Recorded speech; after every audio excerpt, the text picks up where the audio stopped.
Hey everybody, welcome back to Video Game. So today I got a fun and exciting video for you guys today because we're going to be taking a look at Midway's V Unit in MAME. I've been doing a lot of MAME update videos talking about the newest features and revisiting some games I've checked on previous versions of MAME years ago where there's definitely been some improvements overall. And just so you know, these are cumulative improvements since the last time I took a look at it, and we're starting right off with Cruis'n World because honestly, the Midway V Unit is an absolutely awesome arcade board, and even though all the games on this list got ported over to Nintendo 64, they are so much better on the arcade hardware. And again, you might see a Cruis'n cabinet here or there out in the world, but the other two games probably pretty much aren't on arcade floors anymore. So we're going to be talking about all of the fixes and all of just how amazing this emulation truly is. Before we get too far involved though, do me a huge favor, down below hit like and subscribe and ring that notification bell, definitely helps us out. If you feel so inclined and want to support the channel, I got a Patreon link down below as well. But the reality is, on certain boards, MAME just does an absolutely spectacular job of emulating them, just like if you had a real arcade cabinet in your collection or an arcade PCB like I do for some of these games. I just love that this is keeping the dream alive for absolutely everyone, and as far as Cruis'n World is concerned, from the frame rate to the controls to the graphics, I cannot spot a single thing here that makes me think it's doing anything other than what original arcade hardware would. For a while there was a texture issue with wobbling textures, but that has been completely fixed up since the last time I took a look at this, and that's always awesome to get graphics that look exactly like they're supposed to. It's what you want to see out of emulation. And honestly, compared to the Nintendo 64 version of this game, the arcade version is just absolutely hands down the better way to play. I know that there's a lot of nostalgia for Nintendo 64, and trust me, I've got Cruis'n USA, World, and Exotica on original cartridges, but for me, this is how I first experienced the game, was in arcades, and it just looks that much better. And the best part is, again, MAME keeps all of these arcade boards alive. As far as the Midway V Unit is concerned, there's 4 games on them. We're going to be going through all 4. But every single one of them works and is playable and is a ton of fun, and that really is the end goal for something like MAME in an individual game. It needs to be as fun as you remember it. It needs to work so that you're just enjoying yourself and not really struggling with the emulation experience. So for Cruis'n World, I'm giving it just a straight up 10 out of 10 as far as the quality is concerned. I can't find anything whatsoever that bothers me, including the sound. I'm going to do a soundtrack sample for all 3 games. Go ahead and listen. I'll be right back with more.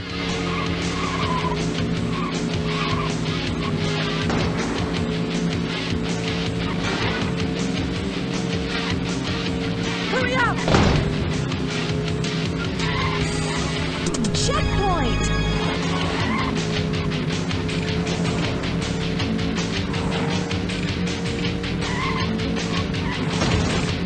Checkpoint!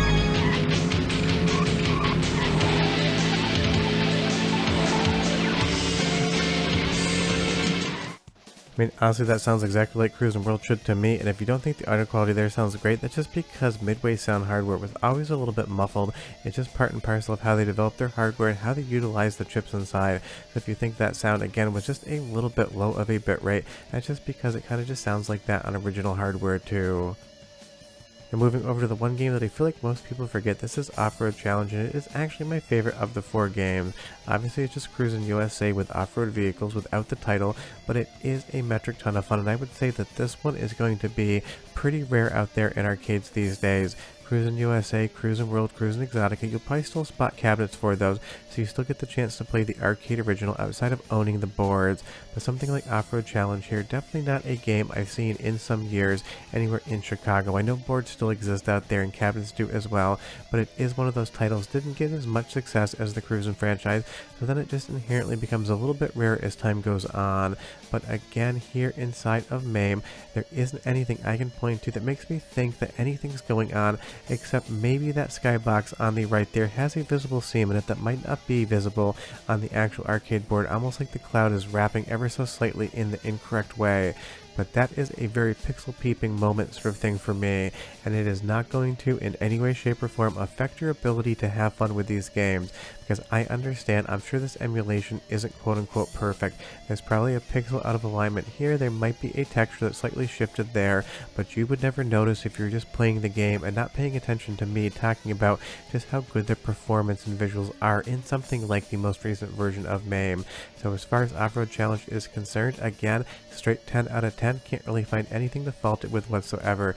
It's fast, it's fun, the controls seem to be working perfectly fine, and outside of that one scene, can't really find anything to point to. And the sound every bit as good as the last game I showed you, so go ahead and listen. I'll be back with the third game.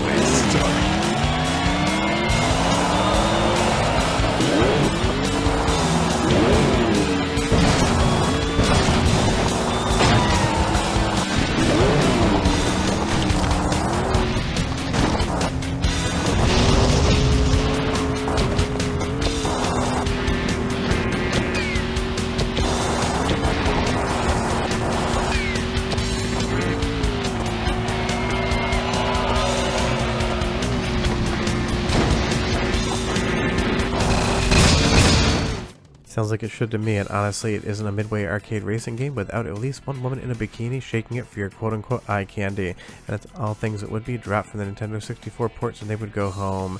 And moving into the last race I'm going to show you here, again, there really isn't anything fundamental I can see that makes me think that there's any sort of issues that would affect your gameplay.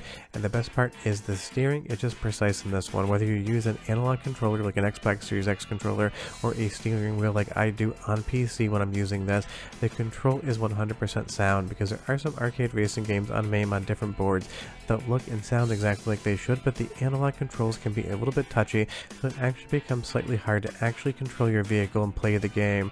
But here there's absolutely no issue whatsoever. 10 out of 10, really can't fault it for anything, so definitely check this one out if you haven't given it a shot before. I do love Off-Road Challenge, and it is one of the deeper cuts on the system. Now, of course, it wouldn't be a video about the Midway V Unit arcade hardware if we didn't talk about the game that launched the Cruis'n USA franchise. Obviously, it's going to be Cruis'n USA, no surprise there. And this is another game, which is just fundamentally so much better than the Nintendo 64 version. And this is that game that basically said it was running on the Nintendo Ultra 64 hardware, and it was coming to Ultra 64 when the console launched. Obviously, we know that's not the case. The hardware was basically completely different, but Nintendo and Midway would have you think that this is what you're going to be playing on a home console moving forward into the future, but that in fact was not what we got. But as far as the emulation here on Cruis'n USA, just like the other two games, I can't find anything whatsoever to point at that I would say does not look, sound, or perform well in my opinion. And in this skybox, I really don't see any seam or wrapping textures whatsoever, so maybe that is just something in the design of the previous game I showed you, because that is how deep the pixel peeping goes. You'd have to go side by side, frame by frame, with original hardware to make sure you could detect whether or not that was a problem in the emulation, or whether it was just something that was showing up on both the board as well as MAME in and of itself. And I understand that 100% accuracy is the goal of the project, but for me, when I say something is perfect, what I mean is you don't have to worry about any major issues, you don't have to worry about graphical corruption or control problems or sound problems. You can just sit down and have fun with the game, because that to me is the 100% mark.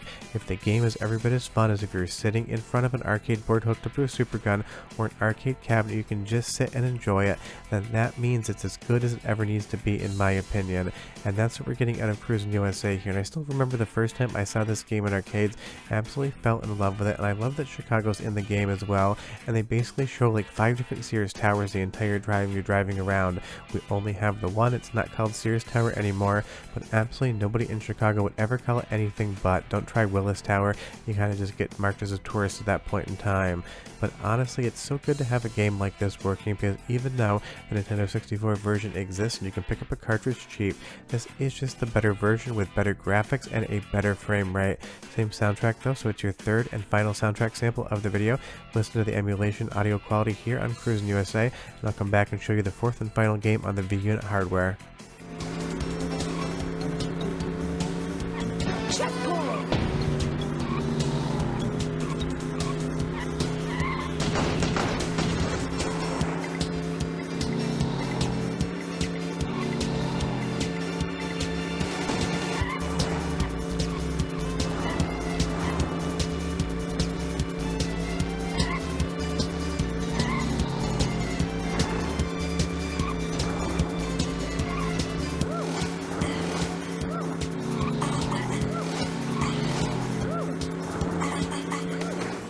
And also, even though Cruis'n USA comes first, I actually prefer the soundtrack compared to Cruis'n World, and if you're asking about Exotica, that does not run on the V Unit hardware, it runs on a different arcade board, which unfortunately, at least at the time of this recording, still does not have the proper graphical emulation in MAME.